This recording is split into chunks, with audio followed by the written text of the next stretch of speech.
Қайырлы күн достар, компьютерлік курс сабағының екінші бөлімін жалғастырамыз. Бүгінгі сабақта сіздер компьютердің каталог деген бөлімін үйренесіздер.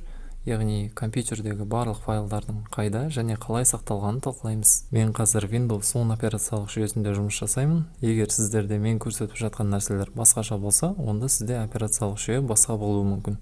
Бірақ оларда қатты айырмашылығы жоқ, олардың жұмыс істеу принципі бір. Сабақтың басында қысқаша теорияға тоқталамыз. Компьютер немесе ноутбукте барлық файлдар, мысалы сурет, документ, видео, аудио, ойын, тағы да сол сияқты файлдар бір құрылғыда сақталған.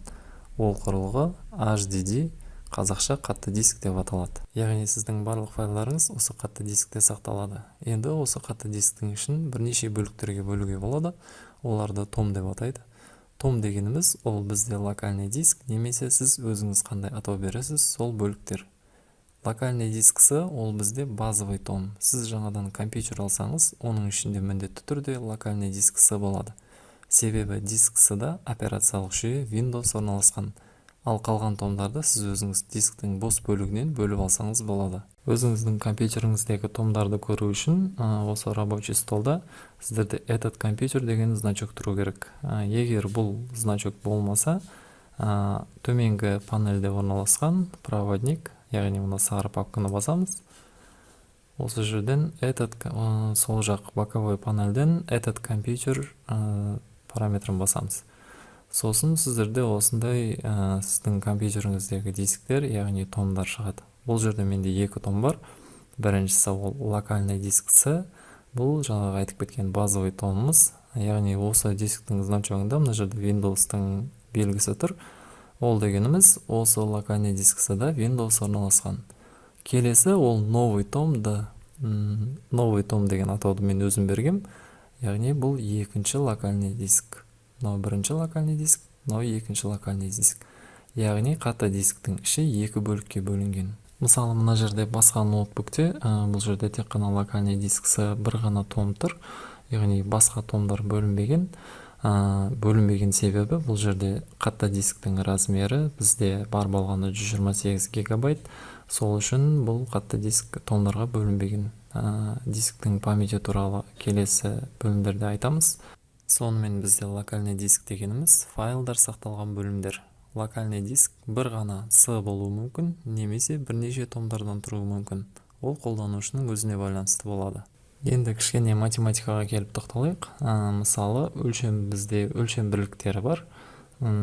Салмақты өлшейтін өлшем бірлігі ол мысалы грамм, килограмм, тонна деген сияқты. Мысалы, граммнан басталады, миллиграммда қарастырмай қояйық. Бәріміз білеміз, 1 грамм 1000 грамм болған кезде ол бізде 1 килограмм болады. Ал килограмм 1000 килограмм болған кезде біз оны тонна деп атаймыз.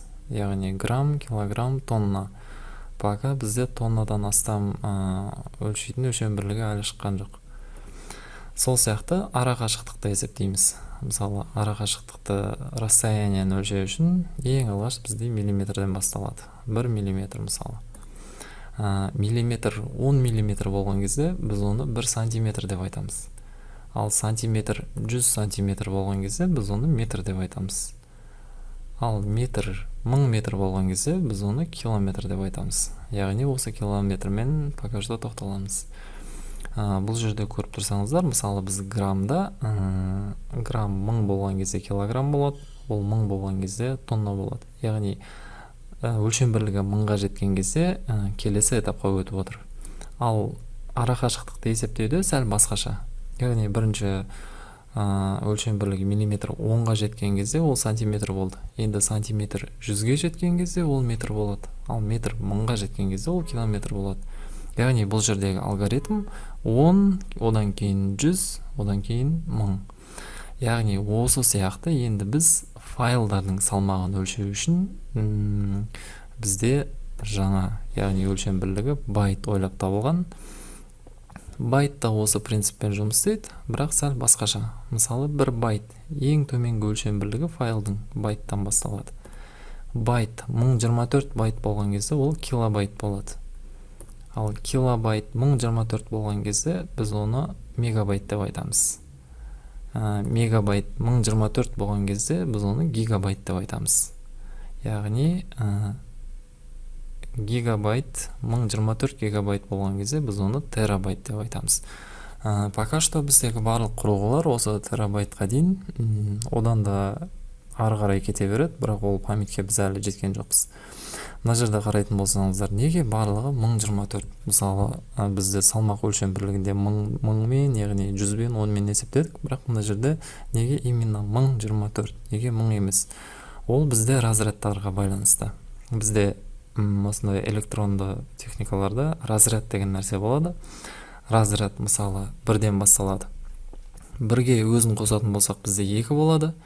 2ге өзүн косатын болсак 4 болот. 4ге өзүн коссак 8 болот. 8ге өзүн коссак 16 болот. Ягни осы принциппен 32, 32ге өзүн коссак 64, одан кийин 128, 128ге өзүн коссак 256, одан кийин 512, одан кийин 1024. Ягни бизде разрядпен 1024ге дейин барамыз. Ягни 1000 деген четкий сан чыгуу мүмкүн эмес. Ягни осы 1024ге жеткен кезде бизде жагдай файлдын өлчөм бирлиги келесі өлчөм бирлигине ауысып отурат. Мына жерде карайтын болсаңыздар, мисалы көп өздөрүңүз ұстап жүрген смартфондардын памяттери болот, турсузбу? 64 гигабайттык болот, 128 гигабайттык болот, немесе 256 гигабайттык болот. Ягни сол разрядка байланыштуу. Мисалы сиз жаңадан iPhone алатын болсаңыз, неге оларда 200 деген гигабайт жок? Неге оларда 100 немесе 150, 400 гигабайттык телефон болмайды? Себеби бунун баары жаңага биздин разрядка байланыштуу. Енді мына жерге карайтын болсак, бизде жаңағы томдардың үстінде устройство и диски деп жазылған.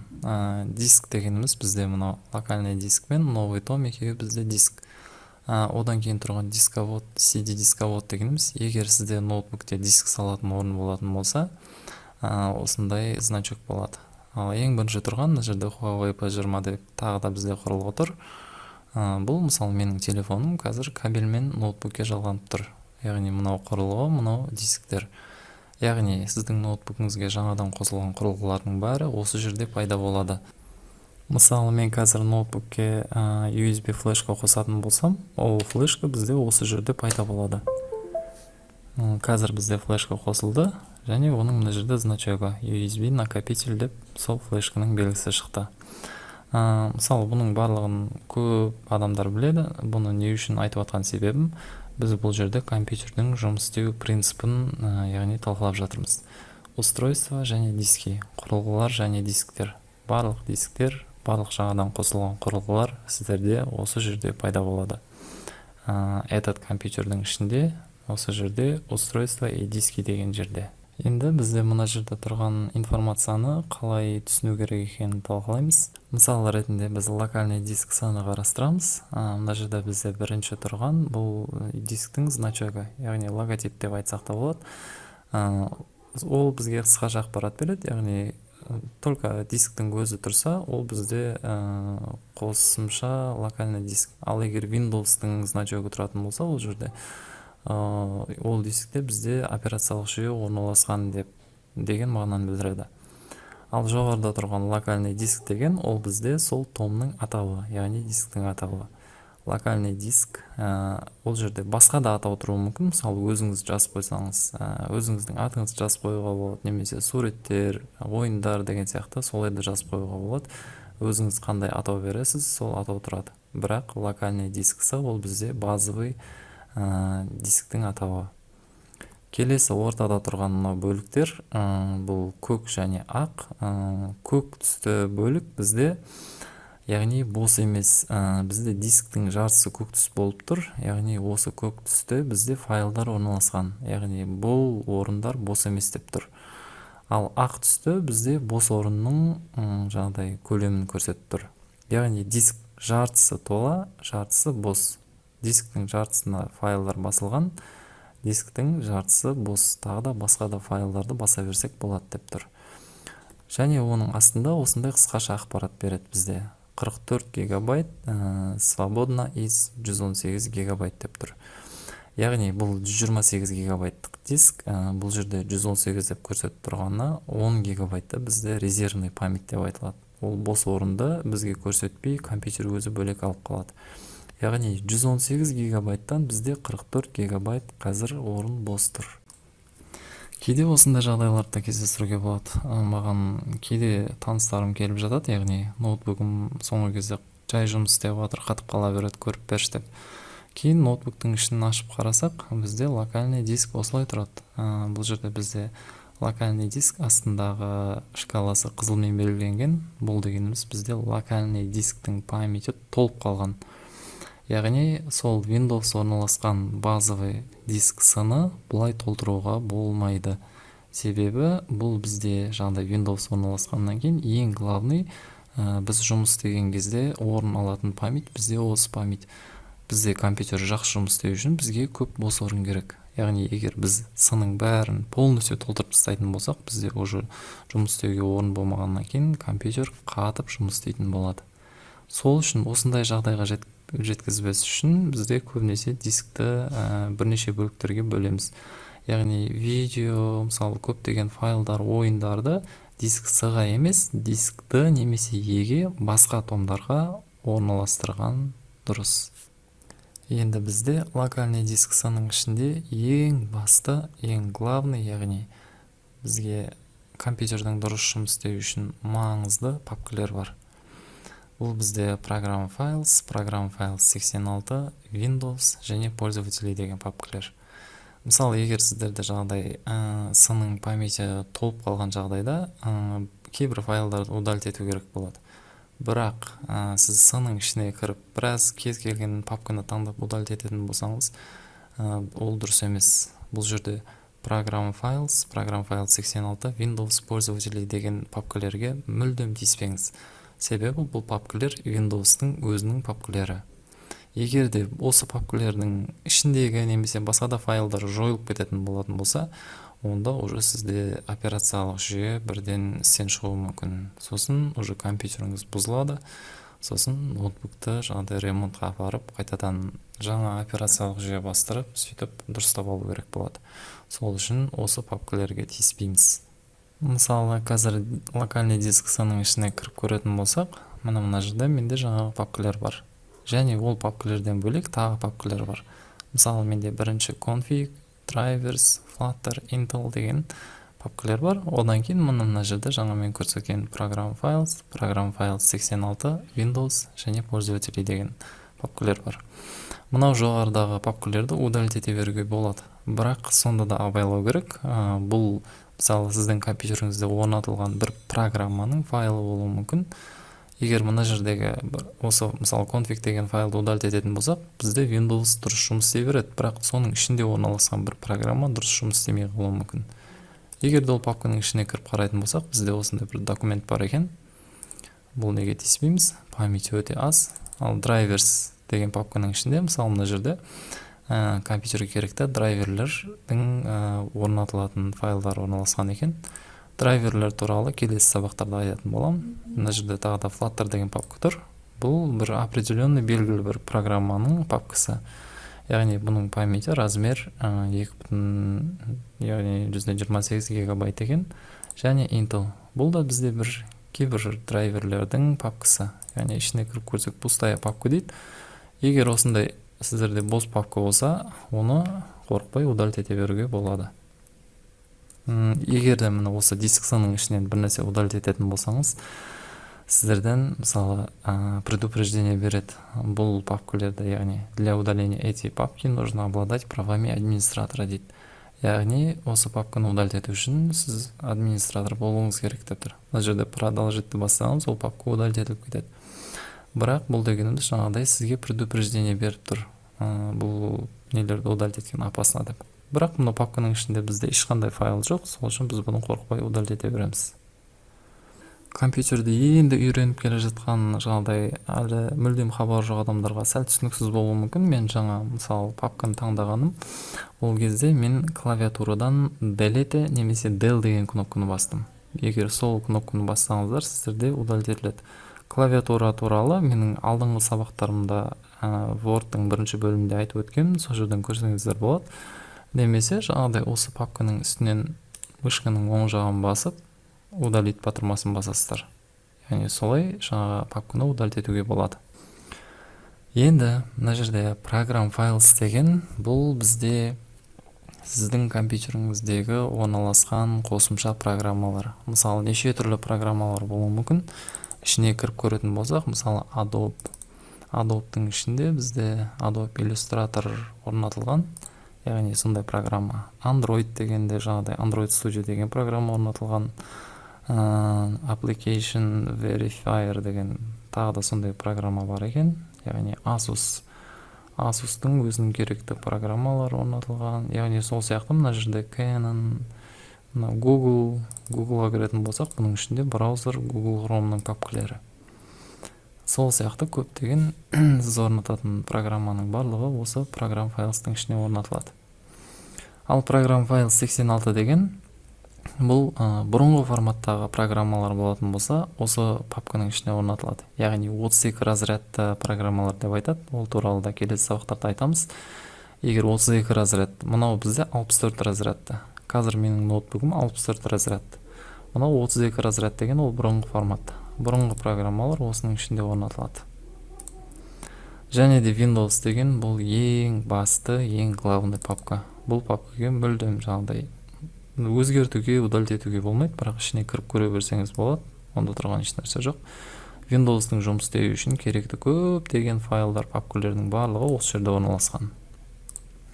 Одан кейін пользователи деген бұл бізде, мысалы, пользователи, менде қазір бір ғана пользователь бар, ол админ. Яғни менің керекті файлдарым осының ішінде орналасқан. Бұл туралы да кейінірек айтып өтеміз. Келесі бізде проводник. Проводникке кіретін бірнеше жаңағыдай способтар бар. Біріншісі, ол бізде мынау рабочий столда этот компьютер деген значок, яғни осыған кірсек, бізде проводник ашылады. Проводник дегеніміз осы терезе. Егер сіздерде этот компьютер жоқ болған жағдайда, төменгі панельде сіздерде мына жерде сары папка болады. Соны бассаңыздар, сол проводниктің терезесі ашылады. Егер сіздерде этот компьютер жоқ, және мынау төменгі панельде де осы сары значок жоқ, мүлдем жаңағыдай проводникті ашатын мүмкіндік болмаса, онда компьютерде клавиатурадан Windows E деген сочетанияны басасыздар, екі кнопканы бірге бассаңыздар, сол кезде сіздерде осындай проводник ашылады. Енді проводникті қысқаша қарастырып шығайық. Мысалы, мына жерде ең үстінде өзі жазылып тұр проводник деп. Яғни бізде осы терезе проводник деп аталады. Мына жерде жоғары тұрған 3 значокты білесіздер. Біріншісі скрывать, яғни бассаңыздар, мына жерге проводник жиналып қалады. Қайттан өйстіп ашсақ болады. Екіншісі, ол жаңағы терезенің размерін кішірейту. Яғни соны басу арқылы өзіңізге кез келген размерге осылай туралап қоюға болады.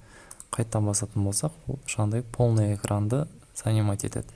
Үшіншісі X, ол бізде проводникті жауып тастау. Осылай проводникті жауып тастауға болады. Енді проводникте мына жерде астында бізде файл, главный, поделиться және вид деген папкалар бар. Пока бұл сіздерге керек емес, бұның ішінде көп информация бар. Бұның барлығын бірден айту сіздерге қиындау болады. Бұл жерде бізге ең керекті маңызды ол мына жерде сол жақта орналасқан осы 4 пункт. Біріншісі быстрый доступ, екіншісі этот компьютер, үшіншісі мынау керек емес, айтпақшы. Бұл бізде флешканы алып тастаймыз. Яғни сіздерде осындай бар: быстрый доступ, этот компьютер және сеть деген. Бірінші быстрый доступ. Сол жағында мынау стрелканы бассаңыздар, оның ішіндегі жаңағыдай папкалар ашылады. Бұл жерде бізде рабочий стол, загрузки, документы, изображение деген 4 папка бар. Және оның ішінде бұл 4 папка, мысалы, әрқайсының өзінің значогы әртүрлі, бұл бізде Windows-тың өзінің встроенный папкалары. Ал мынау астындағы папкалар, бұл пользователь, яғни қолданушы создать еткен папкалар. Быстрый доступтың ішінде бізде осы 4 папка болады. Келесі этот компьютер, оның ішін ашатын болсақ, мысалы, мына жерде Huawei P20 деген, бұл мысалы менің телефоным, бұндай сіздерде болмауы да мүмкін. Бірақ оның астындағы видео, документы, загрузки, изображение, музыка, объемные объекты, рабочий стол и және локальный диск жаңағы томдарыңыз. осы файлдар, папкалар сіздерде міндетті түрде болады. Үшінші параметр бізде сеть. Пока бұл сеть деген сіздерге керек емес. Бұл сеть деген бізде сәл қиындау тақырып. Оны кейінгі сабақтарда қарастыратын боламыз. Яғни бізде қазір ең бірінші быстрый доступ және этот компьютер. Мына жерде, яғни мынау рабочий стол, загрузки, документ, изображение деген мына жерде тұр. Быстрый доступ дегеніміз сіздердің мысалы ең көп ашатын, ең көп қолданатын папкаларыңыз осы жерге түсіп отырады.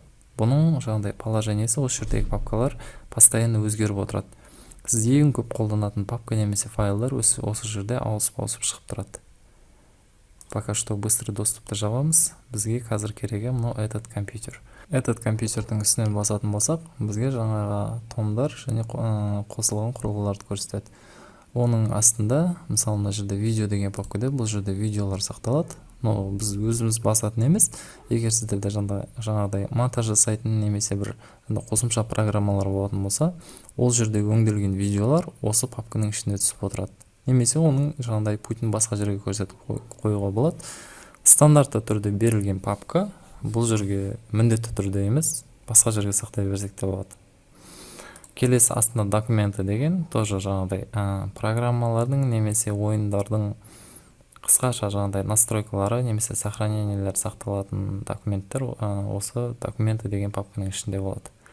Одан кейін бізде загрузки деген папка. Бұл ең маңызды папка. Стандартно, мысалы, по умолчанию деп айтады орысша. Егер сіздерде жаңағыдай браузерден, интернеттен бір нәрсе жүктейтін, скачать ететін болсаңыздар, оның бары скачать етілген нәрселер осы загрузки деген папканың ішіне түсіріп отырады. Мысалы, мына жердегі папка файлдардың барлығы менде интернеттен жүктелген жаңағыдай файлдар.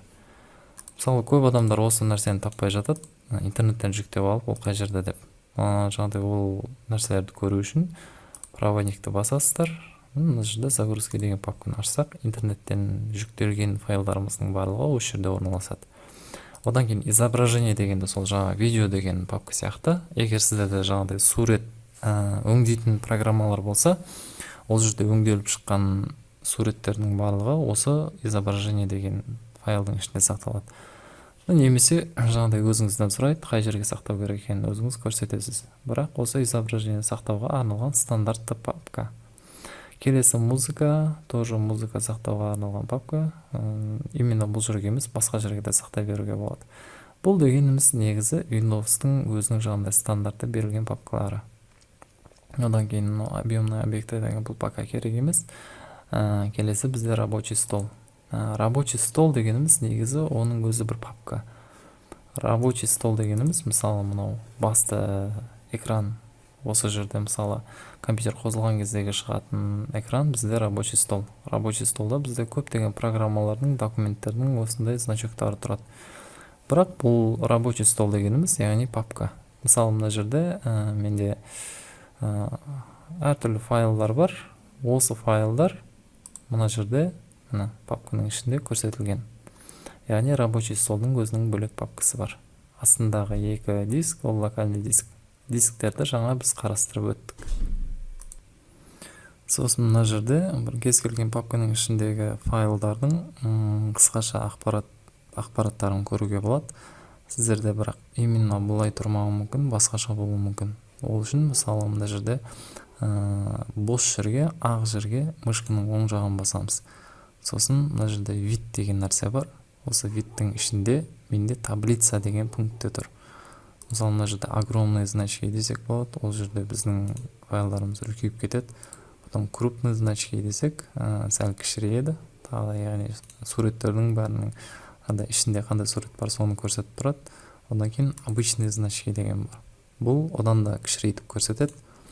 Тағы да мелкий значки деген бар. Одан да кішірейіп көрсетеді. Тек қана жаңағыдай значоктары және сол файлдың аты.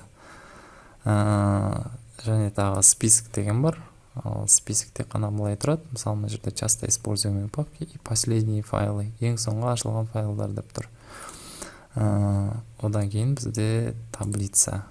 Таблицада осылай список және сол файлдардың қасында қысқаша ақпараттары тұрады. Және де плитка. плиткада бізде осылай тұрады. Файлдар, файлдың атауы и және олардың қай жерде орналасқанын көрсетеді. Мына жерде бізге бос орын керек. Мысалы, мынау уже бізде файлдың үсті басылып кетті. Сол үшін бізде мышканың оң жағын басқан кезде басқа нәрсе ашылады. Сол үшін мынандай ақ пустой жерге барып, мышканың оң жағын басамыз. Және содержимый деген бар. Содержимыйде бізде осылай үлкен список болып тұрады екен. Так, енді вид таблицаға қайта ораламыз. Енді мысалы мына жерде таблицада бізде 4 баған бар, яғни 4 столбец. Имя, дата изменения, тип және размер. Имяда бізде документтердің атаулары жазылып тұрады. Дата изменения бұл осы белгілі бір папканың немесе файлдың өзгертілген немесе осы компьютерге жүктелген уақыты тұрады. Мысалы, мынау суретті алып қарайтын болсақ, бұл 5-11 ай 2022 жылы 10-нан 48 кеткен кезде өзгертілген немесе осы компьютерге басылған, орнатылған деген ақпарат береді. Тип дегеніміз файлдың типі, яғни бұл жерде DNG деп тұр. Бұл DNG деген файл, яғни изображениенің бір түрі. Яғни файлдың расширениесі деп айтады. Расширение туралы келесі сабақтарда толығырақ түсіндіретін болам. Және одан кейін размер ең соңғы. Файлдың размері. Мына жерде 25210 килобайт деп тұр. Жаңа алдыңғы тақырыптарда көрсетіп өткендей, килобайт, мегабайт деген жерден тағы өткізіп қарасаңыздар, мына жерде 25000 килобайт бізде мегабайтқа аударғанда 25 мегабайт болады. Мынау суреттің памяті бізде 25 мегабайт. Ал мынау суреттің памяті бізде 23 мегабайт. Ал килобайтта 23000 килобайт болады. Яғни осылай көптеген файлдарды көріп анықтауға болады. Енді осы жерде бізде оң жақ төменгі бұрышта жаңағыдай тағы да бір 2 значок бар. Мынау бізде стандартты жаңа таблицаларды көрсетеді. Оның қасында тағы бір значок тұр. Ол жаңағыдай үлкен қылып көрсететін осындай 2 пункт бар. Осында біріп жүрген дұрыс. Сосын бізде сол жақ төменгі бұрышта, мысалы мына жерде элементы және выбран один элемент деп көрсетіп тұр. Элементов 28 деп тұр. Яғни мен мынау ашқан папкада мына жерде 28 элемент бар деп тұр. Мысалы қолмен біртіндеп санап шықпасаңыз болады. Ашқан папкаңыздың ішінде неше сурет немесе неше файл бар екенін көргіңіз келсе, мына жерде қысқаша ақпарат беріп тұрады. Мына жерде қазір бізде 28 элемент бар. Біреуін таңдайтын болсақ, мына жерде выбран один элемент. Размер 23,7 мегабайт деп тұр. Мұны жаңа көргенімізде, мысалы мына жерде 24292 килобайт деп тұр. Мегабайтқа шыққанда мынау 23,7 мегабайт деп тұр. Енді 1024 мегабайтпен есептелген кездегі шыққан жаңағыдай файлдың памяті. Енді біз пуск деген бөлімге тоқталамыз. Пуск деген бізде ең жаңағыдай көп қолданылатын ең маңызды жаңағыдай нәрсе. Пуск бізде постоянно кез келген компьютер, ноутбукта, кез келген Windows операциялық жүйесінде сол жақ төменгі бұрышта орналасады стандартты түрде. Немесе оны басқаша өзгертуге болады, бірақ основном ол сол жақ бұрышта орналасады. Мына жерде осы значокқа барсаңыздар, мына пуск деп шықты. Осы бізде пуск, яғни бұл компьютердің ішіндегі меню. Пускты бассақ, бізде осындай файлдар шығады. Бұл Windows 10 операциялық жүйесінде осылай көрінеді. Мына жерде алфавитна осы компьютерде, ноутбукте орналасқан программаларды көрсетіп қойған. Бірінші А-дан басталатын программалар, одан кейін Б және С, солай кете береді алфавит бойынша. Бұл жерде көптеген программалар бар, папкалер, программалар, яғни мен қолданып жүрген.